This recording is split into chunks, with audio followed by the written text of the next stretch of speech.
Mga kapuso, nagbabalik po tayo dito sa Command Center ng National Disaster Risk Reduction and Management Council. At base sa datos ng ahensya, as of 5 a.m.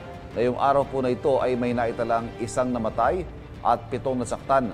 Lahat po ng casualties sa ito ay naging biktima ng pagguho ng lupa dyan sa may Tuba, Benguet. At dahil nga po sa nabanggit natin kanina na napakalawak nitong naging saklaw ng rain bands at wind bands ng Bagyong Nando, ay may 43,000 families, katumbas po yan ng 159,000 na mga kababayan natin ang apektado ng bagyo.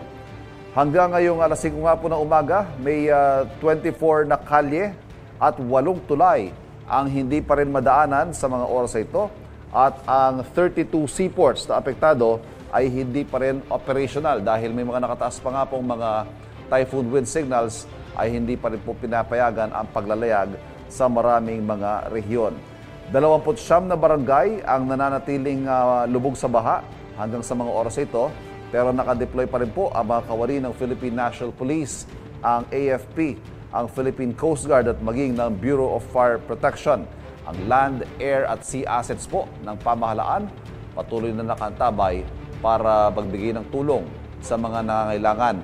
Dito po sa ating kinatatayuan, makikita nyo dito sa live update board ng lokasyon ng bagyo, ay makikita natin papalayo na nga po ang Bagyong Nando mula sa Philippine Area of Responsibility, at wala na tayo masyadong nararamdaman mga malalakas na hangin o ulan, pero ngayon pong pagsikat ng araw ay naasahang tatambad pa ang pinsalang iniwan ng Bagyong Nando. Naasahan nga po mamaya ang situation briefing dito sa NDRRMC.